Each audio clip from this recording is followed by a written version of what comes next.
ज्याने शून्यामधनं विश्व घडवलं, आभाळ इतकी उंची लाभून जमिनीवरती पाय ठेवून चालणारे PS साहेब आदरणीय समाधान खिलारी साहेब यांना मी विनंती करतो MPSCच्या माध्यमामधनं ज्याने हे पद बसवलेलं आपला जीवन प्रवास आणि टाळ्याच्या गजरामध्ये स्वागत करा सर्व आदरणीय समाधान खिलारी साहेब यांना आपल्या सन्मानाचा पण स्वीकार करावा आणि तरुणांना मार्गदर्शन करावं. आदरणीय PS साहेब समाधान खिलारी साहेब जोरदार टाळ्या एकदा करा. बजरंग बली की. सर्वप्रथम मी घोरपडे ग्रामपंचायत सरपंच उपसरपंच सदस्य बॉडी आणि सोसायटी बॉडी आणि तिन्ही शाळा त्यांचे मुख्याध्यापक त्यांचा स्टाफ आणि ते विद्यार्थी आणि इथं उपस्थित असणाऱ्या तहसीलदार मॅडम माननीय नितीन भाऊ आमने माननीय गब्बरकरचे यांचा मी मनापासून धन्यवाद देतो आणि त्यांचा मी खूप आभारी आहे की त्यांनी आमचा हा सत्कार सोहळा सन्मान सोहळा आणि कौतुक सोहळा इथे खूप मोठ्या पद्धतीने आयोजित केलेला आहे आणि इथं ही एक नवी प्रथा चालू केलेली आहे जी ह्या अगोदर गावात कधी पाहायला मिळाली नाही. त्यामुळे मी त्यांचं खूप आभार मानतो आणि धन्यवाद देतो. आता मी कधी बोललो नाहीये माईकवरती त्यामुळे जरा भीती वाटते कारण या अगोदर बोललो असेल तर ते शाळेतल्या परिपाठाला आणि कधी असं वाटलं नाहीये की मी कधी येऊन पुढे असं बोलेल किंवा कधी असा अधिकारी होईल कारण मी तसा होतोच. जर सांगायचं झालं तर सुरुवात कुठून करावी हे मला कळेना झाले पण मी सांगतो 2002 सालच्या घटनेपासून 2002 साली खूप मोठा आणि खूप भयंकर दुष्काळ पडला. जेव्हा माझं वय होतं 5 वर्ष आणि त्यावेळेस आमचे आजोबा जे तिथे बसलेले आहेत ते मला म्हणजे करगणीला आले होते आणि त्यावेळेस ते मला आमच्या घरची कंडिशन खूप वाईट होती. खूप वाईट म्हणजे एवढी वाईट की घरी मक्याच्याच भाकरी आणि मक्याच्याच कन्या आणि त्यात कसं व्हायचं आम्ही 9 चुलत भाऊ आणि 3 बहिणी म्हणजे असे 12 भावंड आणि त्यात कसं व्हायचं आमची आजी जी सीताबाई खिलारी या आज दुर्दैवाने नाही आहेत. त्या 4 महिन्यापूर्वी त्यांचं वयोमानानं निधन झालं. त्या जर असत्या तर आज त्यांना खूप आनंद झाला असता त्यांचा आनंद गगनात मावला नसता कारण की 2002 सालची घटना अशी की त्या व्यापार करायच्या म्हणजे भाजीपाल्याचा व्यापार करायच्या आणि त्यातून जो पैसा येतो किंवा जे इन्कम येतं त्यातून ते आमचा उदरनिर्वाह करायचा आणि त्यावेळेस एवढी कंडिशन वाईट होती की आम्हाला लाईनमध्ये बसवलं जायचं आणि भाकरी दिली जायची आणि त्यात कसं व्हायचं माहिती आहे का प्रत्येकाला अर्धीच भाकरी त्याच्यावरती भाकरी मागायची नाही कारण कंडिशनच अशी होती की त्याच्यापेक्षा जास्त भेटायचं नाही. ते आमच्या आजोबांनी बघितलं तिथं आल्यानंतर आणि त्यांनी विचार केला की हा जर इथं राहिला तर हा जगणार नाही कारण माझी कंडिशन म्हणजे माझे शारीरिक खूप कुपोषण झालं. त्यावेळेस ते 2002 साली मला घेऊन आले. त्या अगोदर माझी आजी आणि माझे आजोबा जे नीलाबाई नरळे आणि पांडुरंग नरळे जे माझ्या आज मी आहे त्यात त्यांचा खूप मोठा वाटा आहे. त्यांचं मी पांग फेडू शकणार नाही असं मला वाटतं कारण ज्या वेळेस ते मला इथे घेऊन आले त्या अगोदर ते फटकरी करायचे आणि त्यांनी माझ्यासाठी खास माझ्यासाठी ऊसतोडी सोडली आणि त्यांची पण कंडिशन खूप वाईट होती. माझा मामा संपतभाऊ नरळे उपसरपंच ते पण शिकू शकत नव्हते इथं किंवा त्यांना ते शिकवू शकत नव्हते म्हणून ते त्यांच्या बहिणीकडे शिकायला होते आणि मी माझ्या मामाकडे शिकायला म्हणजे ते त्यांच्या मामाकडे शिकायला मी माझ्या मामाकडे शिकायला अशी कंडिशन होती. तिथून माझा प्रवास चालू झाला. मी पहिलीला ऍडमिशन घेतलं मराठी शाळेमध्ये आणि मराठी शाळेमध्ये त्यावेळेस हनुमाने सर होते पण विषय असा होता की माझे सगळे मित्र आश्रम शाळेमध्ये होते त्यामुळे मी पहिली मराठी शाळेमध्ये केली आणि दुसरीपासून मी घरी रडून आश्रम शाळेमध्ये ऍडमिशन घेतलं. त्यात मला विनायक आणि भरपूर असे काही मित्र लाभले. मिलिंद वगैरे इथं बसलेले आहेत शिवराज आणि तिथून माझा प्रवास सुरू झाला. त्या आश्रम शाळेमध्ये मी 6वी पर्यंत काढलं. तुम्हाला सांगायची गोष्ट एक आवर्जून अशी की मी शाळेला दांड्या खूप मारायचो आणि मला तिथले सर म्हणायचे की तू खूप हुशार आहेस पण शाळेला दांड्या मारू नकोस. पण मला असं वाटायचं की हे मला शाळेला येण्यासाठी असं फोर्स करण्यासाठी म्हणजे करतात की असं काहीतरी खोटं सांगतात. पण खरं मला केव्हा कळलं ज्या वेळेस मी वर्षभर दांड्या मारून पण स्कॉलरशिपला दुसरा आलो आणि विनायक पहिला आला त्यावेळेस आणि त्यावेळेस मला खरी जाणीव झाली की मी खरंच हुशार आहे.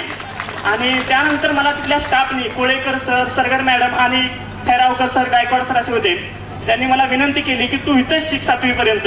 मी त्यांच्या विनंतीचा मान ठेवून 6वी आणि 5वी आणि 6वी तिथे केली आणि 7वीला मी इथं आलो. 7वीला इथं आल्यानंतर मला लवटे सर करचे sir Gadge sir Gherde sir यांचं मार्गदर्शन लाभलं. त्यातलं विषय सांगायचं झालं तर गाडगे सरांचं कारण मी 7वी इथं पण आल्यानंतर तीच प्रथा चालू ठेवली. अभ्यास शाळा उडवायची शाळा बुडवण्याचं कारण हे नव्हतं की मला शाळेला यायचं नव्हतं, मला घरी खूप काम करावं लागायचं, आजी आजोबांना मदत करायला लागायची. कारण का तर मी आजी आणि आजोबा तिघेच असायचो घरी, आणि त्यावेळेस कंडिशन अशी होती की घरची शेतातली कामं वगैरे करायला लागायची, त्यामुळे मी आजोबांना मदत करायचो, त्यामुळे माझी शाळा बुडायची. मग आज एक दिवस शाळा बुडली की उद्याचा मार वाचावा म्हणून उद्या बुडवायची, असं 15 दिवस बुडायचे. आणि त्यानंतर कधी कधी शाळेतल्या हायस्कूल मधले सर मला घ्यायला यायचे घरी, आता एक्झाम आले, चल तू परीक्षा दे, असं. म्हणजे ह्या शाळेने खूप खूप कोऑपरेट केलंय मला.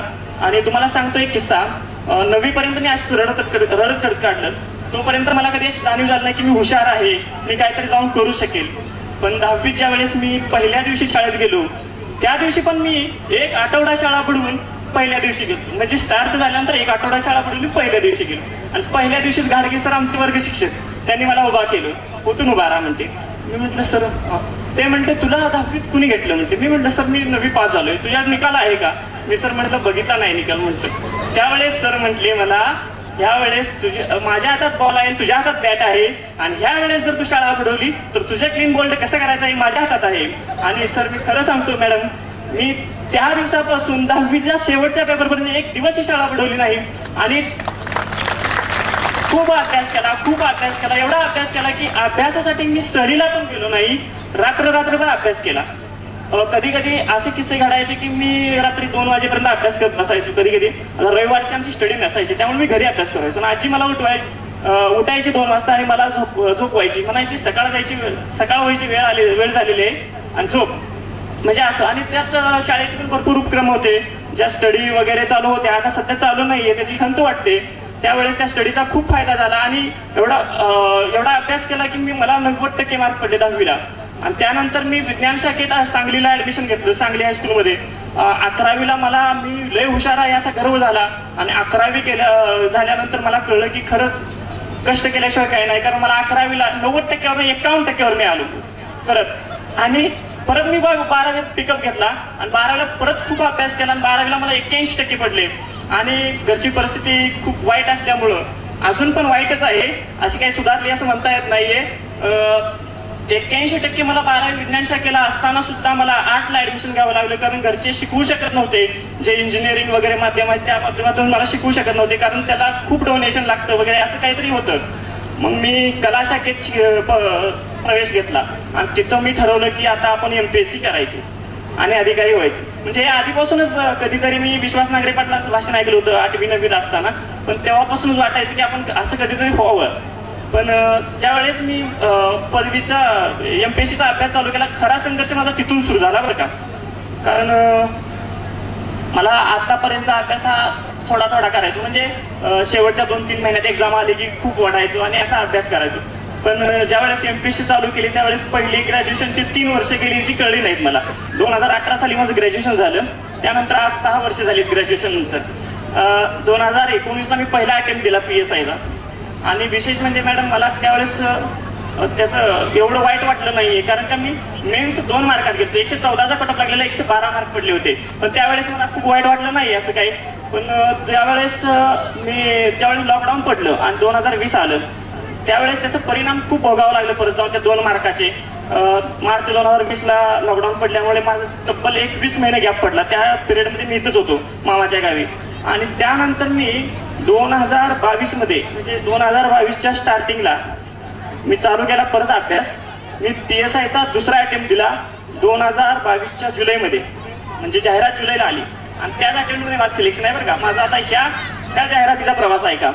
2022च्या जुलैमध्ये जाहिरात आली, ऑक्टोबर 2022ला प्रिलियम झाली, म्हणजे पूर्व परीक्षा असते, त्यात 3 ते 4 लाख मुलं बसतात. आणि त्या परीक्षेत माझं प्रिलियम पासून मेन्ससाठी सिलेक्शन झालं. आणि मला वाटलं 2-3 महिन्यात होईल मेन्स, पण तब्बल 14 महिन्यानंतर मेन्स झाली. 14 महिने मी अभ्यास करत बसलो. त्याला काही कारणं होती, काही केसेस पेंडिंग होत्या त्यावरती. आणि नोव्हेंबर 2023 मध्ये मुख्य परीक्षा झाली आणि त्यात मी चांगला स्कोर आला. स्कोर आल्यानंतर मी परत आता ग्राउंड असतं पुढं, ग्राउंड असल्यामुळं 2-3 महिन्यात ग्राउंड, मग मी ताकदीने ग्राउंड चालू केलं परत. तब्येत पूर्ण ढासाळली होती मेसचं खाऊन. आणि ग्राउंड चालू केल्यानंतर तिथं सुद्धा संघर्ष. तर पहिल्याच महिन्यात मला फ्रॅक्चर झाला पाय आणि इंजुरी आली. तरी पण त्यातनं लंगडत पळत होतो. इथल्या मुलांना माहित आहे, इथं पोलीस भरती करणारी भरपूर मुलं आहेत, त्यांना माहित आहे माझा प्रवास कसा झालेला आहे. ह्या फिजिकलच्या 7-8 महिन्याच्या पिरियडमध्ये खूप त्रास झाला. आणि जे ग्राउंड माझं फेब्रुवारीमध्ये होणार होतं ते ग्राउंड माझं जूनच्या एंडिंगला झालं. म्हणजे तिथे पण 6-7 महिने मला घासावी लागली. आणि ग्राउंड झाल्यानंतर 4था टप्पा असतो या एक्झामचा, तो म्हणजे मुलाखत पण आम्ही मला वाटलं की थोडं लगेचच होईल, पण त्याला पण 2 महिने गेले. आणि शेवटी सांगायचं म्हणजे तो क्षण आला. जुलैमध्ये आमची मुलाखत चालू झाली आणि 2 जुलै ते 1 ऑगस्ट मुलाखत होती. माझी मुलाखत झाली 18 जुलैला आणि तिथून पुढे 12 दिवस मला खरं झोप लागेना झाली, कारण मी निकालाची वाट बघत होतो. आणि 1 तारखेला शेवटची मुलाखत होती शेवटच्या मुलांची, आणि त्या दिवशी निकाल होता आणि त्या दिवसाची मी वाट बघत होतो. आणि खरं सांगायचं तर मला होईल की नाही याची गॅरंटी नव्हती. भरपूर मार्क्स होते, लीड भरपूर होतं, पण जोपर्यंत निकालात लिस्टमध्ये नाव बघत नाही तोपर्यंत मला काही खरं वाटत नव्हतं, कारण मी खूप अपयश पचवली. त्यामुळं मला या गोष्टीवरती विश्वास बसत नव्हता खरं सांगायचं तर. आणि 1 ऑगस्टच्या आदल्या रात्री मला झोप लागली झाली, पण मी नियोजन लावायला चालू केलं होतं. मी सगळ्या मित्रांना फोटो वगैरे पाठवून बॅनर वगैरे बनवायला सांगितले होते. आणि सकाळ झाली आणि सकाळी उठून मी आवरून सगळं लायब्ररीत गेलो. आणि लायब्ररीत गेल्यानंतर मला दिवसभर अभ्यास होईना झाला. मग मी मला सारखं मोबाईल हातात घ्यायचं, लिस्ट पडली का ची वाट बघत बसायची. मग संध्याकाळी 6 पर्यंत मी वाट बघितली, खूप वाट बघितली. आणि मला निराश झाल्यासारखं वाटलं की आज निकाल लागणार नाही. या गोष्टीची मी कुणाला घरात माहिती दिली नव्हती विशेष म्हणजे. आणि बरोबर मी चहाला गेलो मित्रांसोबत आणि मोबाईल खिशात ठेवला आणि 2 मिनिटानंतर मोबाईल बाहेर काढला आणि लिस्ट पडली होती.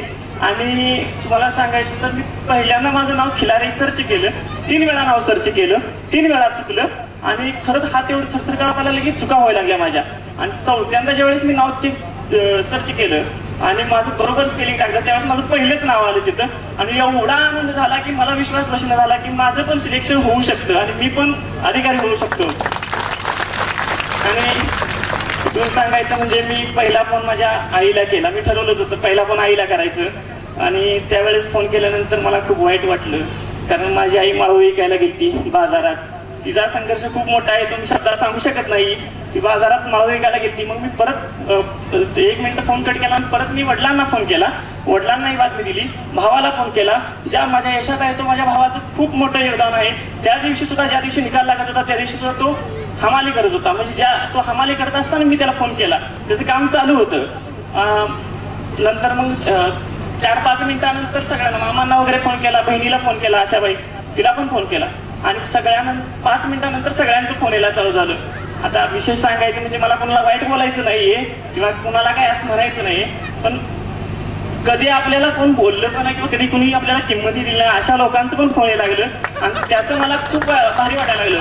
आणि एका क्षणात म्हणजे एका सेकंदात आपली लाईफ 360 अंशात बदलल्यासारखं झालं. आणि तिथून पुढे जे सत्कार आणि सन्मान चालू झाला, ज्या मी एरियात राहतो मॅडम तुम्हाला माहित असेल, संजय नगर सांगलीचा एरिया, डॉन लोकांचा एरिया.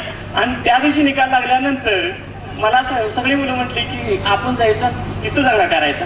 अरे म्हटलं नको, म्हटलं ते इलाका वेगळा आहे. म्हटलं नाही म्हटलं तिथं जाऊन दंगा करायचा. खरंच त्या दिवशी तिथं जाऊन दंगा केला, खूप दंगा केला, खूप मुलं आलती आणि तिथल्या लोकांची पण लोक गोळा झाली, त्यामुळे भारी वाटलं. तिथून पुढे सन्मान चालू झाले. 3 दिवसानंतर 3 दिवस मी सांगली सत्कार होते.